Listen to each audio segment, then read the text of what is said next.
అందరికీ మరొకసారి వందనాలు. అలాగే యూట్యూబ్లో చూస్తున్న బిడ్డలందరికీ కూడా ప్రభు పేరట వందనాలు. మరి మొదటి ఆదివారం వాక్యంలో చెప్తాం. మొదటి ఆదివారం వాక్యంలో చెప్దాం. ఫిలిప్పు రాసిన పత్రిక, ఫిలిప్పు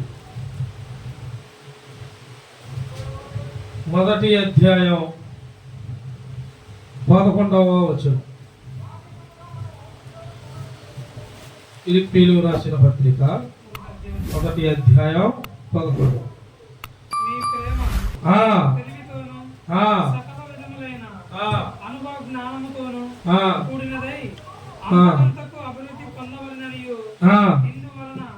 దేవునికి మహిమయు స్తోత్రమును కలుగునట్లు మీరు యేసుక్రీస్తు వారైన నీతి ఫలములతో నిండుకొనిన వారై క్రీస్తు దినమునకు నిష్కపటులను నిర్దోషులను కావాలననియు. ఆమేన్. హల్లెలూయా.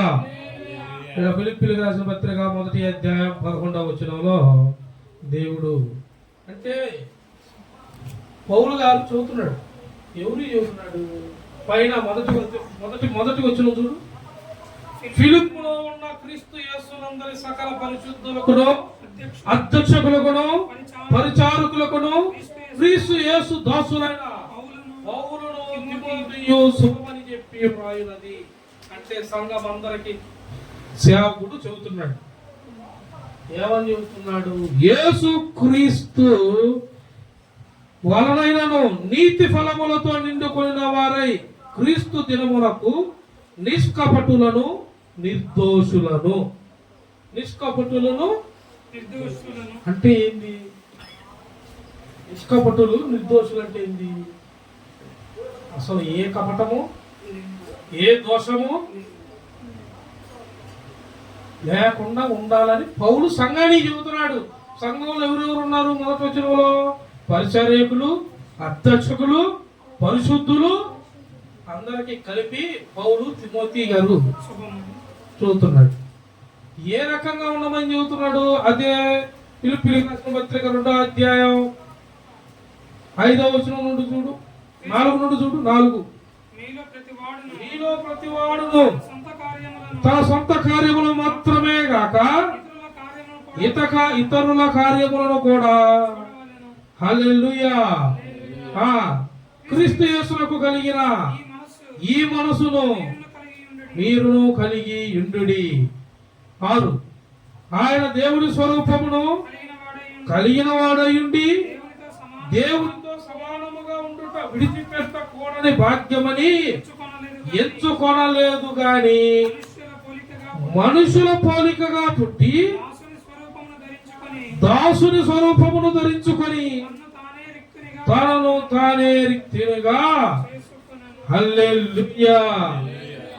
మనుషుల కోసం దేవుడు సృష్టించిన మనుషుల కోసం దేవుడు స్వరూపాన్ని పక్కన పెట్టి ఆయన దాన్ని ఎంచుకోకుండా మనుషులు రీతిగా భూమి మీదకి వచ్చి తనను తానే రిక్తునిగా అంటే బలి మన కొరకు. అంటే ఎంత తగ్గింపుతనం ఉంది! నిష్కపటం నిర్దోషం ఏ రెండు కూడా ఆయనలో కనపడం. అయితే మరి పౌలు తిమోతి సంఘానికి ఎందుకు హెచ్చరించాడు అంటే ఈ రెండు జనాలలో సంఘంలో ఉన్నాయనే. పౌలు తిమోతి అందరికీ పరిచర్య చేసే ప్రతి ఒక్కడికి కలిపి చెప్పాడు. అధ్యక్షంగా వ్యవహరించే వాళ్ళకి కలిపి చెప్పాడు. పరిశుద్ధులందరికీ కలిపి అంటే మొత్తానికి అందరికి కలిపే ఈ మాట ఉంది. అంటే ఎందుకు వచ్చింది మరి ఆ మాట అంటే వాళ్ళల్లో నిష్కలంకమైన మనసు వాళ్ళల్లో లేదు. నిర్దోషులుగా ఉన్నారు కానీ నిర్దోషులుగా లేకుండా మాత్రం వాళ్ళు. అందుకనే వాళ్ళకి బోధించి 2వ వచనంలో 2వ అధ్యాయంలో దేవుని స్వరూపాన్ని చూపించి చూడండి. మత్తయి సువార్త 11:20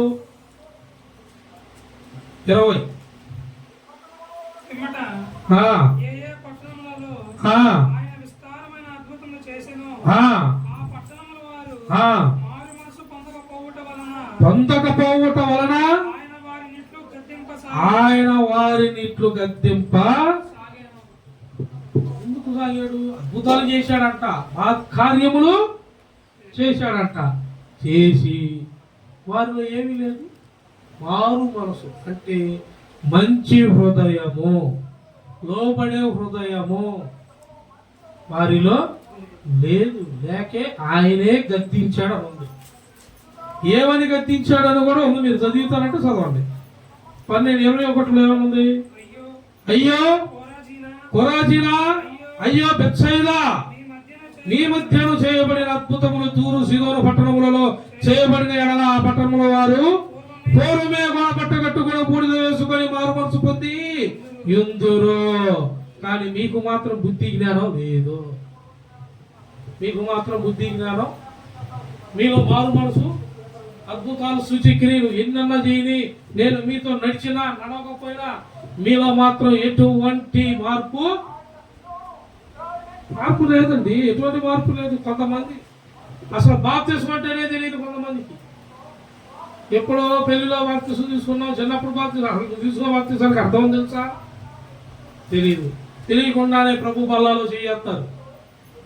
అదేమంటే మేము పెళ్ళప్పుడే ఇచ్చా, పెళ్ళప్పుడు మనం బాప్తిస్మం దేనికి? నువ్వు బల్లాలో చేయడానికి అర్హుడువా? నీకు ఆ బాప్తిస్మం పనిచేసిద్దా? మారు మనసు క్రమశిక్షణ నీలో ఉందా? నీకు హృదయం అనేది శుద్ధి కలిగించుకునే బాప్తిస్మం తీసుకున్నావా? యోహానే ఉన్నాడు, ఇప్పుడు నేను మీకు నీళ్ళల్లో ఇస్తాను కానీ నాయనకు వచ్చువాడు అగ్నితోనూ ఆత్మతోనూ ఆయన ఇస్తాడు. అంటే యోహాను ఇచ్చేది కూడా క్రమంలో మీకు తెలియపరచడానికే నేను ఇస్తున్నా. అసలు బాప్తిస్మం ఆయన కావచ్చు వాడు ఇస్తాడు. మరి వీళ్ళకి అసలు బాప్తిస్మాలు అనేది తెలియదు. సంఘంలో పరిచర్యకులు, పరిశుద్ధులు అందరం కలిపి పౌలు గారు, తిమోతి గారు కలిపి ఎందుకు చెప్పాడు అంటే క్రమం వీళ్ళల్లో, సంఘ క్రమం వీళ్ళల్లో లేదు. అంటే నిర్దోషులు, దోషరహితమైన వారు. దేవుడు అట్టాటి వారిని ఎంచడు. దావీదు మందసం ఎందుకు తెచ్చుకోవాలో తెలియలా. మందసం కింద పడుతున్నారు అనుకోని మందసం పట్టుకుందామని వాళ్ళలో ఒకడు పోయి మందసాన్ని పట్టుకున్నాడు. అక్కడికక్కడే చనిపోయాడు. అక్కడికక్కడే స్పాట్లో అందరూ చూస్తుండే. కానీ ఏంటంటే మందసం ఎవరు పట్టుకోవాలంటే దాని క్రమం నేర్చుకున్నామనే మందసాన్ని, మందసం పనిని ఎవరు బట్టి వాళ్ళు ఇప్పుడు ప్రతి ఒక్కళ్ళు సంఘంలో మేం చేస్తాం చేయండి. చేసి ఇంట్లో సమస్యలు పోవట్లేదు అంటారు. సంఘంలోనేమో ఆధిపత్యం. సంఘంలో మేము లీడర్స్, ఇంట్లో గొడవలు, సోదరులు, అప్పులు. ఏడరా అంటే ఇంకా అసలు ఏడో తేడా పడుతుంది. నేను ఏమన్నా వ్యతిరేకం చేస్తున్నానా? అసలు నేను దేవీలో మోసే గోత్రికులు నువ్వు ఉన్నావా? నిన్ను ఎంచుకున్నాడా? అభిషేకం దేవుడు చేశాడా? సేవకుడు నిన్ను ఎంచాడా? లేదా మీరే కలిసి మేము ఉండాలని ఎంచుకుంటున్నాడు? అందరికీ కలిపే పౌలు గారు రాశాడా? నిష్కపటమైన మనసు మీలో ఉందా? మారు మనసు మీలో ఉందా? కావాలంటే చూడండి, మికాకు రాసిన గ్రంథం 1వ అధ్యాయం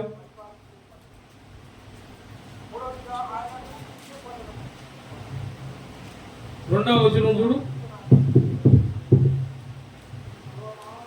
సకల జనులారా ఆలకించుడి, భూమి నీవును నీలోనున్న సమస్తమును చెవియొగ్గి వినుడి. ప్రభువు యెహోవా మీ మీద సాక్ష్యము పలకబోచున్నాడు. పరిశుద్ధాలయముల నుండి ప్రభువు మీ మీద సాక్ష్యము పలకబోచున్నాడు. ఎవరెవరు నిలమంటున్నాడు?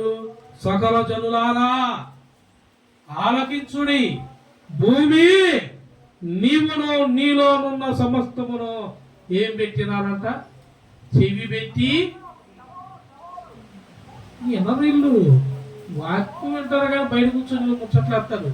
ఏంటంటే మనకెందుకు, మనం వాళ్ళు చెప్తారు. వాళ్ళు అంతే, చాకుడు అంతే, మనం మాత్రం ఇంతే. అసలు మన ఆధిపత్యాలు పౌరులు మాత్రం పోగొట్టుకోకూడదు. పోగొట్టుకోపాకండి, అంతే ఉండండి. ముందు నువ్వు సరి చేసుకోవాల్సిందేదో దాన్ని సరి చేసుకో. నీకు ఇచ్చిన పని ఏదో ఆ పనిలోనే ఉండాలి. దానికి మించిన పనిలో పోతే అసలు నీకు పని ఏదో తెలియదు, పరిశుద్ధత తెలియదు, బలిపీఠం ఒక్క విలువ తెలియదు. ఏమీ తెలియకుండా నువ్వు పోయావు అనుకో, ముందు ఉంటుంది ముసల పండగ. ఏం పండగ? ముందు ఉంటుంది ముసల పండగ. నువ్వు ఆశామాసిక ఆటల పాటలు చేస్తే దేవుడు మొదలు పెడతాడు వాతలు పెట్టడం. అవి ఎట్ట తెలుస్తాయి అంటే చిన్నగా తెలుస్తాయి. ఒక్కొక్కరికి తెలిసిన ఈపు విమానం మాత్రం మోగినా కానీ తెలియదు అంటారు చూసారా. అట్ట కొంతమందికి ఇంకా మరి లేఖనం ఎందుకు చెప్పింది? పౌలు గారు తీరు గారు ఎందుకు తెలిపినట్టాడు? సకల పరిశుద్ధులకే అని చెప్పాడు కదా. ఎందుకు చెప్పాడు అంటే వాళ్ళలో లేదు, కలక్క ఉంది, దోషరహితంగా నిర్దోషంగా ఉండు, నిష్కపటంగా ఎవరు కూడా లేదు. దేవుడు లాగా ఉండాలి. అసలు దేవుడు ఏమన్నాడు? దేవుడు తన స్వరూపాన్ని విడిచిపెట్టకూడదన్న భాగ్యమని తెలుసు కూడా విడిచిపెట్టి భూమి మీదకి వచ్చి మనిషి రూపాన్ని దాల్చి రిక్తునిగా తనను తానే అప్పగించుకోలేను. మరి మనం ఎంత అప్పగించుకోవాలి? మనం ఎంత దయగలిగి ఉండాలి? మనం ఎంత కృప పొందుకోవాలి? కృప పొందుకోవాలంటే మనం ఎంత నీతిగా నిజాయితీగా ఉండాలి? ముందు సంఘంలో నువ్వు చేయాల్సిన పనేది, అసలు నువ్వు నేర్చుకోవాల్సింది ఏంది, పరిశుద్ధ గ్రంథంలో ఏముంది, సేవకున్నట్టుండి అది వివరించి దేవుడు ఏం చెబుతున్నాడు, నీకు ఈ వివరణ తెలియాలి. నువ్వు కొన్ని సంవత్సరాలు నడవాలి. నడిచాక నీకు కాపరి బోధిస్తే అప్పుడు ఆ పని నువ్వు, అప్పుడు దాకా ఎవరు ఏ పని పడితే ఆ పనికి ఎగబడకూడదు. మన వాళ్ళు అట్టు కాదు. ఆయన చేస్తున్నాడు, ఏమో చేస్తుంది, నేను కూడా వెళ్ళి ఫోటో దిగుతా, నేను కూడా వెళ్ళి గాంధీ బొమ్మలా నుంచుంటా. నుంచో, విగ్రహం ఏమైతే కట్టాం, కొట్టాల్సినోడు మాత్రం నీలో దోషం కడుక్కోలా. మారు మనసు లేదు, బాప్తిసం లేదు, మరేముందంటే కుళ్ళు. అదే మరి ఆ వాక్యానికి అర్థం. మీరు ఎన్ని పడుకోవాలి. దేవుడికి ఉందా? యేసుక్రీస్తుకి ఏ దోషము? దేవుడు ఆయన దేవుడే వదిలేసి మానవ రూపాలు దాల్చి మనలో నడిస్తే బుద్ధి జ్ఞానం నీకు ఉందా అని అడుగుతున్నాడు ఆయన. పౌలు గారు అడుగుతుంది అది. ఏందిరా సన్నిధులకు వచ్చారు, సంఘాలకు వచ్చారు, అసలు మీ వాక్యం ముందు నేర్చుకోండి. ఈ రైతులు ఎట్టున్నారు, నేను సంఘ పెద్దలు, నేను ఆ పెద్ద, నేను ఈ పెద్ద, ఇదేదో మీకు ఎక్కిరిప్పుడు అని మొహారం లేకుండా రాశాడు. మొహారం లేకుండా ఇది తెలుసుకోకపోతే జీవిత విధానం ముందుకి సాగదు. నువ్వు చెప్పుకుంటాకే మా పేటలో, మా సంఘంలో నేనే కరెక్టే, నువ్వే. మరి నీ వెనకాల ఉన్న రోత, బురద, మరియు వాటిని తట్టుకునే శక్తి ఎవరికి ఉంది? దేవుడి మీద అందరినైతే దేవుడు ఉంది. ఆయన శక్తి ఉంది కాబట్టి తుడిచేసాడు. ఆయన నమ్ముకున్న మనకు కూడా నిందలు వస్తాయి, అవమానాలు వస్తాయి. ఎప్పుడు ఏది లేకుండా ప్రతిదీ దేవుడి మీద ఆధారపడ్డప్పుడు నిందలు వచ్చినా అవమానాలు వచ్చినా ఆయన ఒక్క నిమిషం, ఒక్క సెకండ్లో మొత్తం అలా పెట్టారు. ఏ దోషం ఉండదు. ఇక ఏంది అంటే నీ మీదకి వెలుగు ప్రకాశించింది.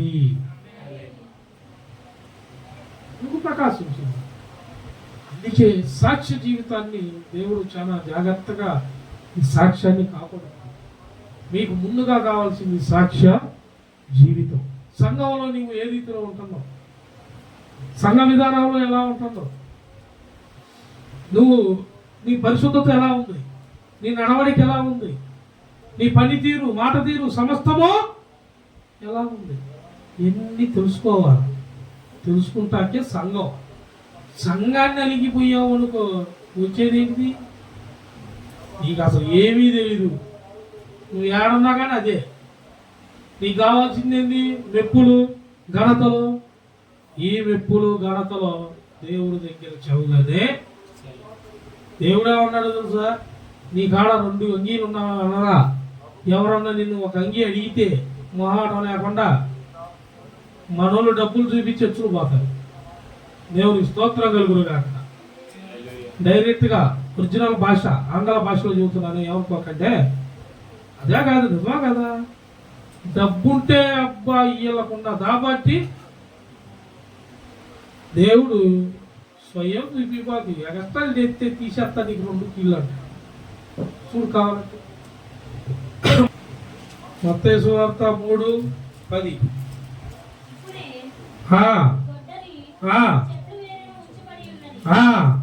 కనుక మంచి ఫలము ఫలింపని ప్రతి చెట్టును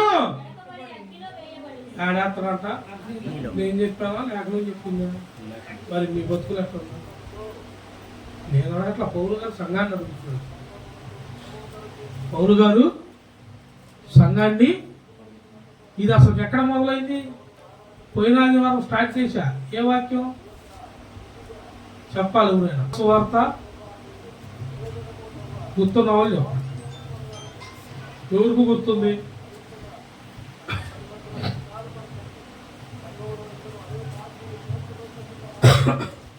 ఎవరికి గుర్తుంది? ఎవరికి గుర్తులేదు. అష్టగారా నువ్వే గుర్తు పెట్టుకో. 1వ అధ్యాయం 8-9 మూలవాక్యం. శ్రమణ దినాల్లో బయట జరిగేవన్నీ మీకు 5 వారాల్లో కంప్లీట్ చేస్తారని చెప్పాను. ఈడీ పిలుస్తాడు ఆయన జాగ్రత్త. లూకా సువార్త 1వ అధ్యాయం ఏమొచ్చినాం 7 ఏమనుంది? 8-9 చూడు.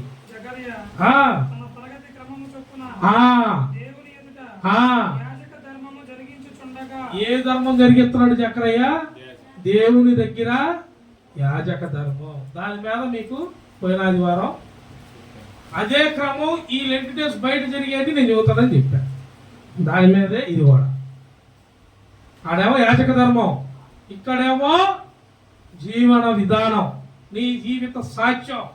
పౌలు గారు డైరెక్ట్గా సంఘానికి గుర్తు పెట్టుకోవాలి. అందరూ వచ్చా ఆదివారం అడుగుతా ఎవరు కెరేజీ అవుతారో మళ్ళీ గుర్తు పెట్టుకోండి. నా సంబంధంలో దేవుని స్తోత్రం కలుగును గాక.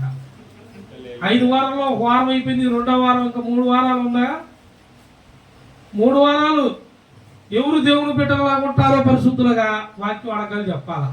ఈ ఆదివారం ఏ వాక్యం? మూలవాక్యం ఫిలిప్పీయులకు రాసిన పత్రిక చదివారు కదా, 1వ అధ్యాయం 11. గుర్తు పెట్టుకోవాలా. యూట్యూబ్లో వాళ్ళందరూ చెప్పుకునేలాగా చెప్తాను నేను. దేవుని స్తోత్రం కలుగునుగా. చదువు 10వ వచనంలో ఏముంది? ఇప్పుడే గొడ్డలి ఏడుందంట. ఇప్పుడు గొడ్డలు ఏం చేస్తాం? గొడ్డలు తీసుకొస్తే ఏం చేస్తాం మనం? దేనికి గొడ్డలు? దేనికి? ఇంట్లో పెట్టుకుంటాక లేకపోతే అలివి గాని ఇంట్లో మొలిసిందనుకో ముద్దు ఏం చేస్తాం? ఈడ దేవుడేమో అన్నాడు తెలుసా, ఇక నువ్వు దేనికి పనికిరావు, గొడ్డలు వచ్చాడుందంట, పునాది కాడ ఉంది ఏరు మీద, పనికి రాని అంటే ఫలింపే లేని చెట్టుని నరికి పాడేస్తాడు అన్నాడు. ఇప్పుడు ఫలింపు ఎవరెవరికి ఉంది? మేము ఫలించాం అన్న వాళ్ళు చేతులు ఎత్తండి. లేకపోతే గొడ్డలు ఏముందని చెప్పి నరికేస్తావు నువ్వు మామూలుడిగా. ఎందుకు మాకు చేతులు ఎత్తుతున్నారు అందరూ? దేవునికి స్తోత్రం కలుగునుగాక. మీరు కూడా చేతులు ఎత్తారా? ఎత్తారు, అందరూ ఎత్తారు. యూట్యూబ్లో వాళ్ళు కూడా ఎత్తారు. ఎత్తండి. ఎత్తపోతే మన గొడ్డలే. పాస్టర్ గారు మామూలు గారు నరికేస్తాడు. నేను కాదు, పౌలు గారు చెప్పాడు. హల్లెలూయా. మా అత్తయ్య చెప్పాడు. ఆడవాళ్ళు దేవుడితో నడిచారు కాబట్టి చెప్పారు. చూడు సామెతల గ్రంథం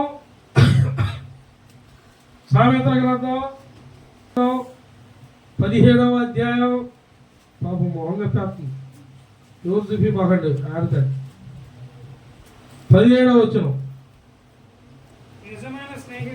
నిజమైన స్నేహితుడు విడువక ప్రేమించును, దుర్దశలో అట్టివాడు ఎట్ట ఉంటాడంట? దుర్దశలో. ఏ దశలో అంటే? దుర్దశ అంటే ఏంటి? నీ పరిస్థితి, నీకు అవసరంలో, అక్కర్లో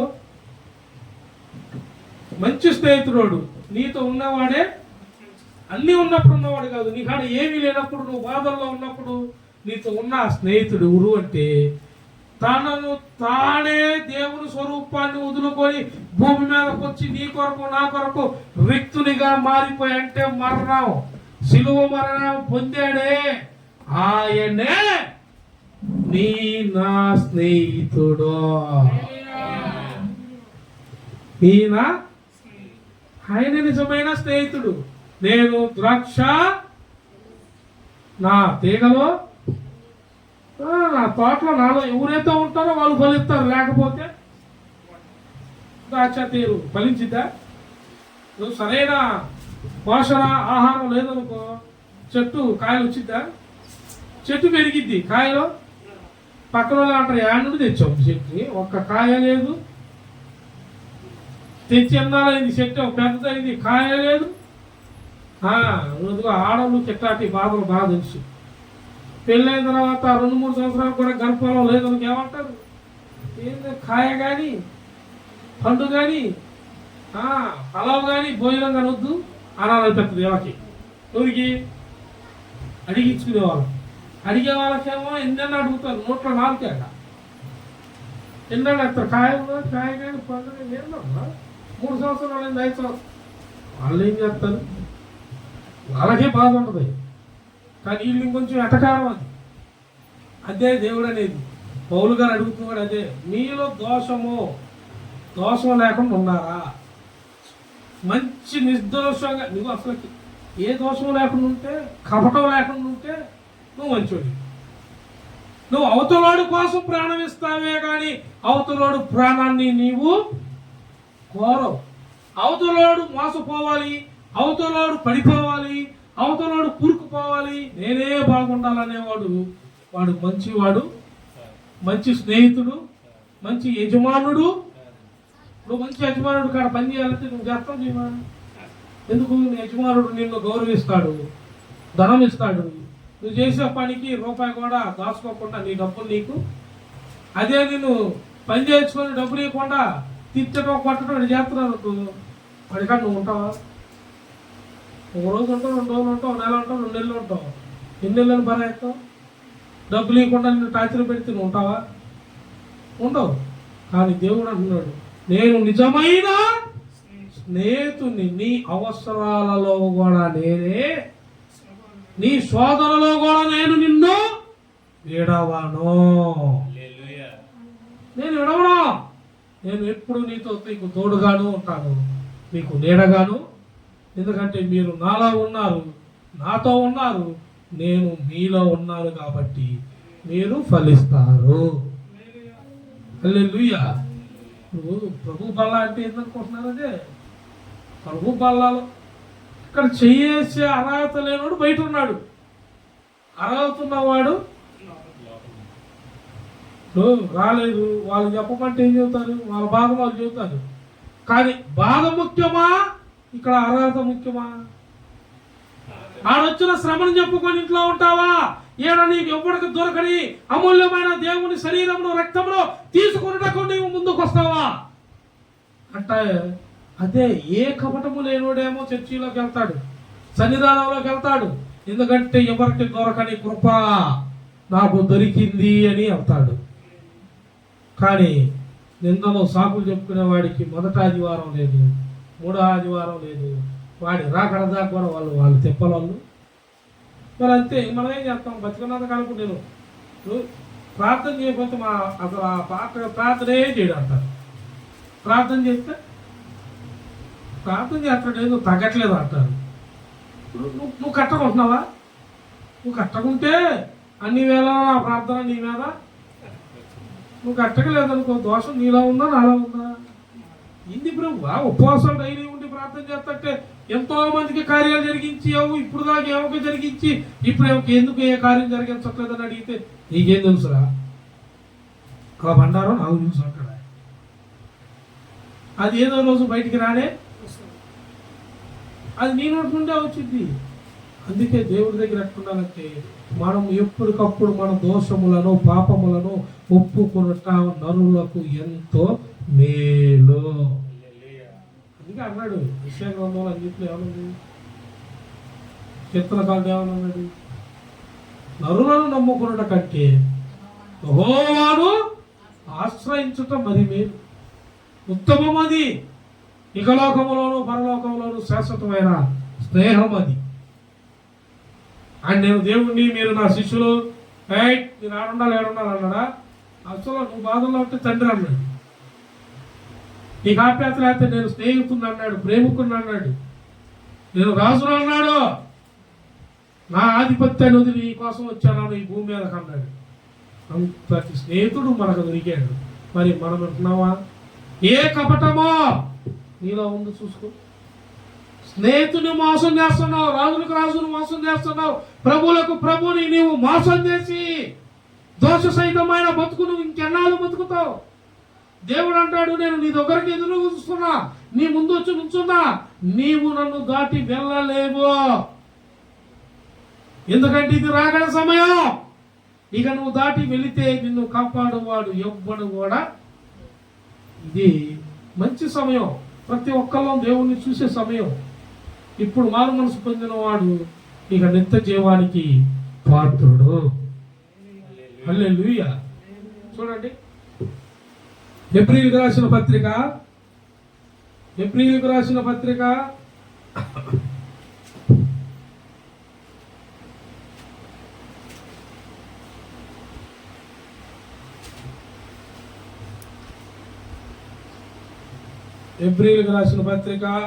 10వ అధ్యాయం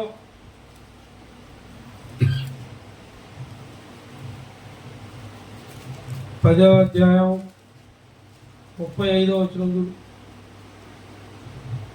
దానికి ప్రతిఫలముగా గొప్ప బహుమానము కలుగును. మీరు దేవుని చిత్తమును నెరవేర్చిన వారై వాగ్దానము పొంది నిమిత్తము మీకు ఓరిమి అవసరమై ఉన్నది. ఏం అవసరమై ఉన్నది? ఓరిమి అంటే ఏంది? ఓర్పు, తగ్గింపుతనం, మంచి స్వభావం మీకు అవసరమై ఉన్నది. ఎందుకు అవసరమై ఉన్నది? దానికి ప్రతిఫలముగా గొప్ప బహుమానం కలుగును. దానికి ప్రతిఫలం, నీ ఓర్పుకి ప్రతిఫలం, నీ నెమ్మదికి ప్రతిఫలం. ఇక్కడ నువ్వు అన్నిటి యందు నువ్వు నిలకడగా ఉండాలి, ఓర్పు కలిగి ఉండాలి, నిజాయితీ కలిగి ఉండాలి. మనోళ్ళు ఉంటారా? నేను మళ్ళీ ఈ ఊరిని హెచ్చరించట్లా, అన్ని వాళ్ళని నేను ఏ పేరు ఎత్తట్లా, మనల్ని అంటున్నా. నేను యేసు బిడ్డని అన్న వాళ్ళని నేను అంటున్నా. నీలో ఓర్పు ఉందా? దేవుడి యందు నమ్మిక ఉందా? కుటుంబంలో కానీ, సంఘంలో కానీ, స్నేహంలో కానీ నువ్వు దేంట్లో అయినా సరే ఓర్పుగా ఉంటున్నావా? ఎక్కడ ఉంటున్నావు?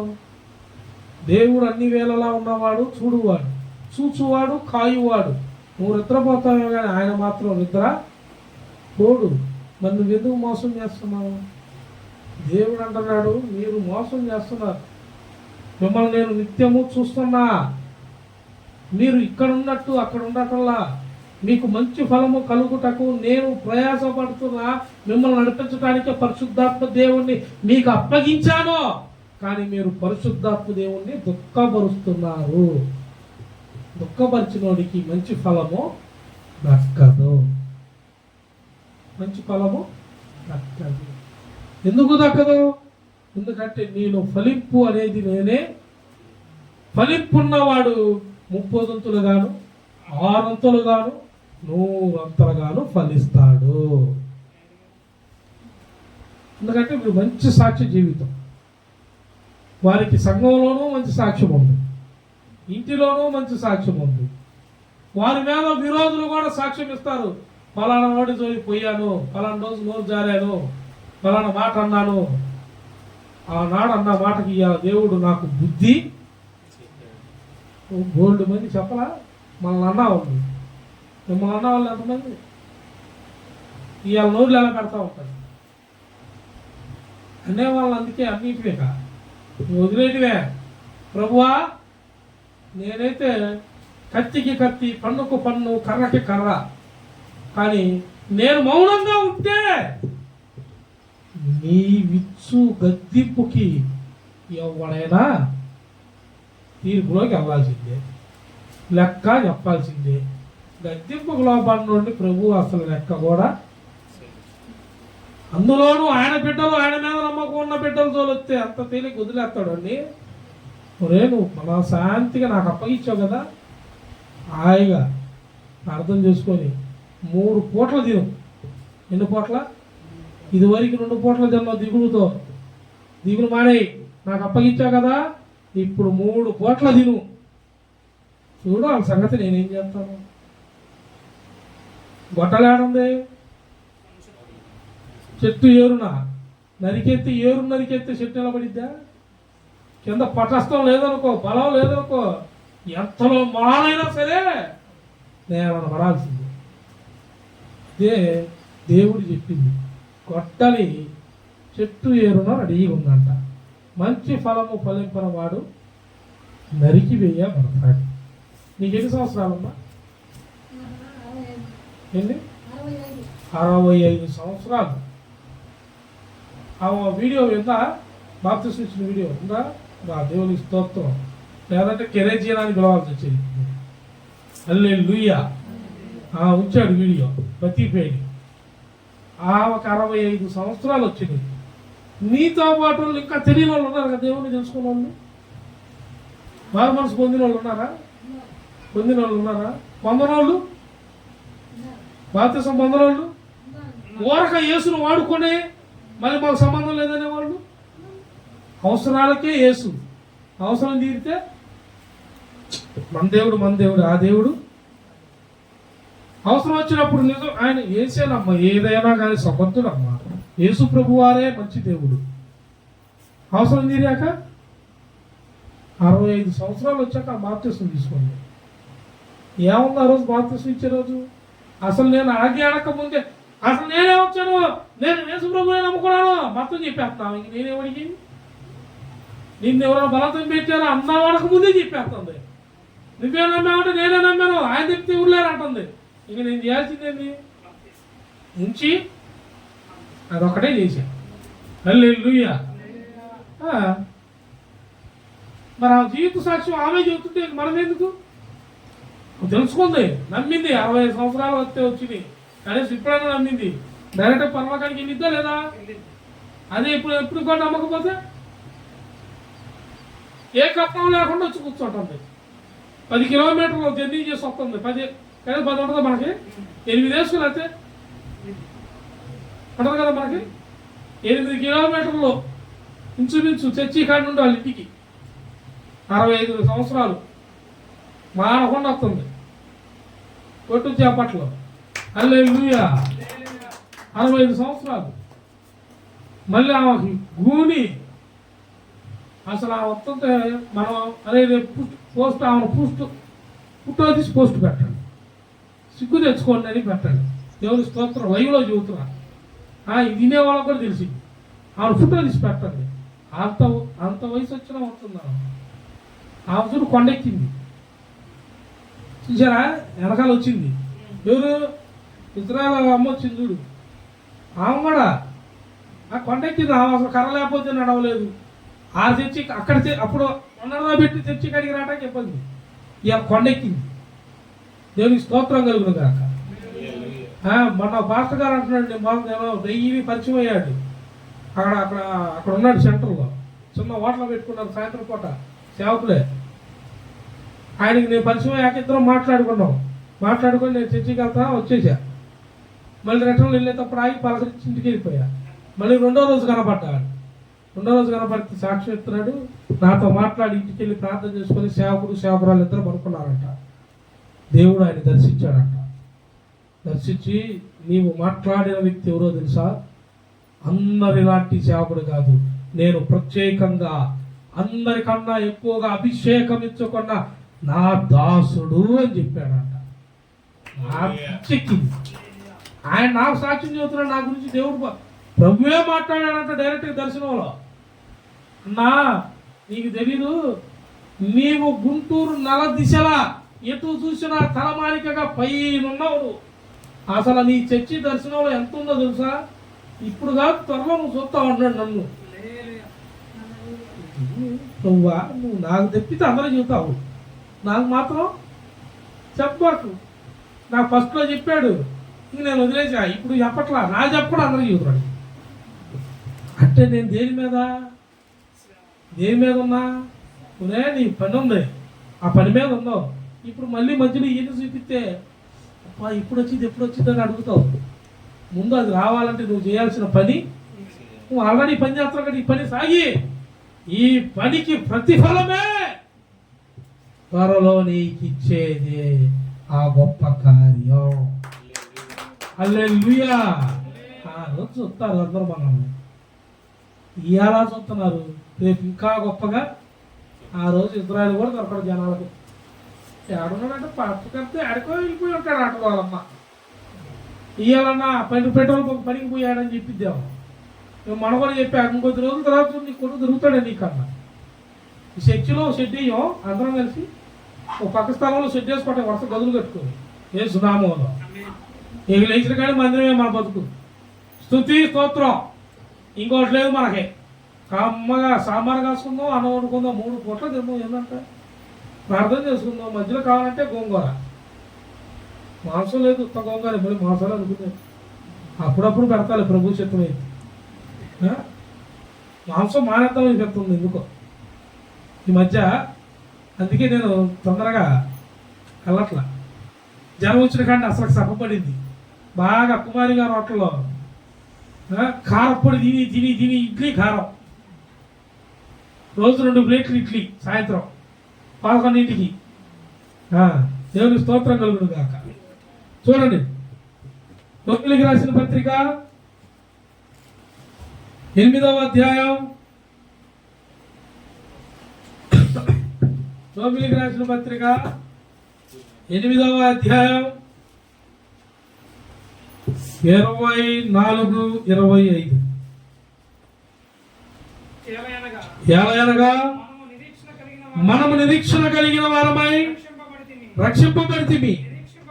నిరీక్షింపబడినది కనబడినప్పుడు నిరీక్షణతో పని ఉండదు. తాను చూచుచున్న దాని కొరకు ఎవడు నిరీక్షించును? మనము చూడని దానిని కొరకు నిరీక్షించిన ఎడల ఓపికతో దాని కొరకు, అదే ఇందాకుండా ఓరం తగిన వాడి పోయి ఉన్నావంటే అదే. అసలు నువ్వు ఊహించింది కూడా నువ్వు ఓపికతో ఉంటే చూపిస్తాడు దేవుడు. అసలు నువ్వు ఊహించో నీ జీవిత విధానాన్ని ఒక మలుపు తిప్పకపోతే అడిగియాల, రాసి పెట్టుకోవాలి డేటు. ఫలానా సేవకుల నోటి నుండి ఇదిగో నాకు ఈ మాట వచ్చింది, డేటే రాసి పెట్టుకో. చూడండి, ఇక ఓర్పుతో ఉన్నందుకు దేవుడు మీలో ఎవరితో మాట్లాడుతున్నాడో తెలియదు కానీ, ఎన్నాళ్ళు పడ్డా ఇక నీ కంటికి కనపడ శ్రమలో ఇక కనపడో, ఇంకా కనపడో నూతనమైన ఫలం. ఇక ఊహించని కార్యాన్ని దేవుడు చేసి చూపిస్తాడు నీ పట్ల. నువ్వు ఇన్నా పడ్డావే శ్రమలు, బాధలు, నిందలు, వాళ్ళు వీళ్ళు మాటలు. ఎవ్వరు ఉన్నా లేకపోయినా దేశం చాలని నమ్మేవు చూసావా? వాళ్ళు ఎందుకు, వాళ్ళు ఉంటే అంత పోతే అంత, వాళ్ళు నన్ను నేనే వదిలేసా. నాకు యేసు ప్రభు వాళ్ళన్నావే, ఆ రోజు నుండే స్టార్ట్ అయిపోయింది నీ ప్రణాళిక. ఇక నిన్ను వద్దు చీ చా ఠా థూ అన్నారే. బస్సులు కట్టుకొని నీ కాడికి రాకపోతే నన్ను అడుగు. ఏడున్నాడు రా బాబు మా యజమానుడు అనాలా, ఏడున్నాడు రా మా ఇంటి వారు అనాలా, ఏడున్నాడు రా నా పిల్లడు అనాలా. ఎత్తుకులాడుకుంటా రాకపోతే నన్ను అడుగు. ఇయ్యాల రాసి పెట్టుకో డేటు. ఎవరెవరున్నారో తెలియదు కానీ పరిశుద్ధాత్ముడు మాట్లాడుతున్నాడు మీతో. రాసి పెట్టుకో. బుద్ధి వచ్చింది వాళ్ళందరికీ. నిన్ను చీదరించుకున్నవాడు కూడా బుద్ధి రావాలి. ఊరు నేనే టాపు, నేను లేకపోతే వాళ్ళు బతకలేదు, నేను లేకపోతే వాళ్ళు ఉండలేరు. సంఘాల్లో కూడా కొంతమంది నేను లేకపోతే తాత గారికి టీ కూడా ఉండదు. నేనే కానుకలు ఇచ్చే మగవాడిని, మేమే మా ఇంట్లో వాళ్ళకపోతే ఆయనకి ఏమి ఇస్తా అనుకుంటా ఉంటారు కొంతమంది. సేవకుడిని నువ్వు పోషించితే నీకు 100 రెట్లు లాభమే కానీ నీ మీదకి ఏ కీడు. నువ్వు సేవకుడికి ఏదో ఒక ముద్ద అన్నం పెట్టి గొప్ప చెప్పావు అనుకో, సేవకుడికి ఎన్నో పోటు పొడిచినోడి అవుతావు. కానీ ప్రభు నీకు పొడవాల్సిన పోటు ఒకరోజు పొడుస్తాడు. గ్యారంటీ చెబుతున్నాను. ఇది నేను పీఠం మీద పరిశుద్ధాత్ముడు చెబుతున్నమాట. దేవుడితో నడిచిన సంబంధికి మంచి ఫలం కంపల్సరిగా ఉంది. ఇది నువ్వు చూడటం ఖాయం. మీలో ఎవరెవరు ఫలం పొందుకోబోతున్నారో నాకేం తెలియదు. త్వరలో మీకు సాక్ష్యం వచ్చునుగాక. చూడండి 2 తిమోతి రాసిన పత్రిక 2 తిమోతి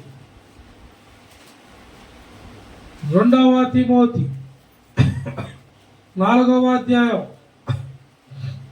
7వ వచనం. మంచి పోరాటము పోరాడి తిని నా పరుగు కడముట్టించి తిని. ఆమేన్. మంచి పోరాటము నా కడకు నేను పరుగు ముట్టించి తిని. నా విశ్వాసం అంటే నీ విశ్వాసం ఏంది? మా విశ్వాసము యేసే. మా విశ్వాసము యేసే. అమ్మ నీ జీవితం మీద నా జీవితం యేసే. నీ సాక్ష్యం ఏంది? నా సాక్ష్యము యేసే. మరి సపరేట్ ఏం లేదు, ఏమి లేదు. మేము భూమి మీద ఉన్నామంటేనే మాకు యేసు, ఆయనే మా సాక్ష్యం. మేము ఆడా ఉంటాం, ఏడా ఉంటాం. నువ్వు మాత్రం నువ్వు లోబడినోడు అయితే ఉంటావు. లోబడపోతే నీ విశ్వాసం నువ్వు కాపాడుకుంటే ఉంటావు, కాపాడుకోకపోతే అదే అంటున్నాడు. నా పరుగు నేను ముట్టించా, నా విశ్వాసాన్ని నేను కాపాడుకున్నా. ఆయన విశ్వాసం ఏంది? దేవుడే ఆయన విశ్వాసం. మరి అప్పట్లో అన్ని సంఘాలు ఎట్టగట్టారు? ఎట్టగట్టారండి? అందరు కలిసి ఇలేదా? అందరు కలిసి పోషించుకోలేదా? లేనప్పుడు మళ్ళీ సంఘం నుండి తీసి వాళ్ళకి ఇలేదా? దేవుడే ఉన్నాడు. ఇచ్చువాడిని నేనే, ఇప్పించువాడిని. అప్పులు ఎంతమందికి ఉన్నాయి? అప్పులు ఇచ్చారు. దేవుని స్తోత్రం కలుగునుగా. వాడేమో ఫోన్ చూస్తున్నాడు, వాడికి ఉందలే. మంచి పోరాటము పోరాడకపోతే హల్లెలూయా. అంటే అప్పులు అందరికి ఉన్నాయి, వాళ్ళకు ఉండవులే. జాస్వాకి ఏ అప్పు పెళ్లి కాలేదు కదా, వాళ్ళ అమ్మ నాన్న కొంటాయి అప్పు. వాడికి ఎందుకు ఉంటాయి? పాపం వాళ్ళ నాన్న కూడా అప్పు ఉండదు. దేవుని స్తోత్రం కలుగునగాక. అసలు ఆయన రాజులకే ఇక్కడ ఆడంటే తంతాడు ప్రభు. ఎవడురా నువ్వు? ఆయన రాజులకు రాజు. ఇలా పలకలూరులో రాజు లేరా? దేవుని స్తోత్రం కలుగునగాక. అప్పుడు నా వాళ్ళు ఎంతో మంది ఉన్నాయి. యూట్యూబ్ ద్వారా చూస్తున్న ప్రతి ఒక్కరు చూస్తున్నా. అయినండి 5 లక్షలు ఉందా 10 లక్షలు ఉందో నాకు తెలియదు. నేను 50,000 10,000 నా నోట్లో వచ్చింది. 5 లక్షలు 10 లక్షలు అంటే ఎప్పుడున్న వాళ్ళు ఎవరున్నారో చూస్తున్న వాళ్ళు బాగా శ్రద్ధగా వినండి. నీవు అప్పు కట్టలేక బాధపడుతున్నావో, అవతలోడు నిన్ను ఇబ్బంది పెడుతున్నాడో బాధపడుతున్నావో, ఏది మీద బాధపడుతున్నావో, దేవుడు నీకు ఎవరైతే నువ్వు అప్పు ఎవరితో అయితే ఉన్నావో, ఎవరికి అప్పు ఉన్నావో వాడినే దేవుడు దర్శిస్తున్నాడు. నీ అప్పు కనపడదు. అప్పు కాదు, నీకు అప్పు ఇచ్చినోడే వస్తాడు. నువ్వు నా గురించి ప్రార్థన చేయమ్మా, నీకు నేను కాడికి ఇవ్వాలంటాడు. నువ్వు వాడికి ఏమి ఇవ్వాలా? నువ్వు వాడికి ఏమి ఇవ్వాలా? అప్పు ఇవ్వాలా? ఆడేమంటున్నాడు? అప్పద్దుకి ఇప్పొద్దు తల్లా, మర్చిపో. నీ అప్పు కాదు, నువ్వు నా గురించి ప్రార్థన చేయి, నేను దేవుని పేరట మీకు కానుకిస్తాను అని అనకపోతే నన్ను అడుగు. హల్లెలూయా. అనకపోతే నన్ను అడగండి. మీలో ఎంతమంది ఉన్నారో తెలీదు. ఇక్కడ ఉన్న వాళ్ళు కానీ, యూట్యూబ్లో చూసేవాళ్ళు కానీ, మీలో అప్పున్నవాడు మిమ్మల్ని ఏమనకుండా ఇస్తే ఈ లేకపోతే లేదనుకుంటా వెళ్ళిపోకపోతే నన్ను అడుగు. నీకెందుకు 10 లక్షలు అయితే నీకెందుకు, 5 లక్షలు అయితే నీకెందుకు, లేదు నువ్వే ఇచ్చేస్తామేమో నీకెందుకు. మొత్తంలో ఏది రాజు కుమారి గారు ఒకప్పుడు ఏమైనా ఉందా? 8 లక్షలు ఉంది ఒకప్పుడు గట్టిగా. వాడన్నీ అంకెలే, మాట్లాడితే దొరికిపోతాను, యూట్యూబ్లో అందరూ ఏంటో గుర్తుంది. అంకెలు 10 7 లక్షలా? 7 లక్షలు అంట. ఇవాళ ఎన్ని లక్షలు కప్పు ఉన్నారు? వీళ్ళు పక్కన వాళ్ళకి అప్పు ఇచ్చారు. వీళ్ళు పెద్ద మామూలు కాదు. ఇవాళ వాళ్ళ తమ్ముళ్ళకి కూడా కనబడకుండా ఇచ్చింది, సర్దింది. దేవుని స్తోత్రం. అవసరమైతే నాకు కూడా ఇచ్చారని చెప్పిద్దామా, బాట కనుక నేనే ఎత్తుందని చెప్పింది కూడా. అమ్మో, దేవుని స్తోత్రం కలుగును కాక. ఇప్పుడు మీరు అప్పు ఇచ్చే వాళ్ళ ఉన్నారా, లేకపోతే అప్పు చేసే వాళ్ళ ఉన్నారా? ఒకప్పుడు మీ పరిస్థితి ఏంది? అప్పు. ఇవాళ అప్పు ఉందా? ఇంట్లో ప్రార్థన పెట్టమ్మా అంటేనేమో దాక్కుంది.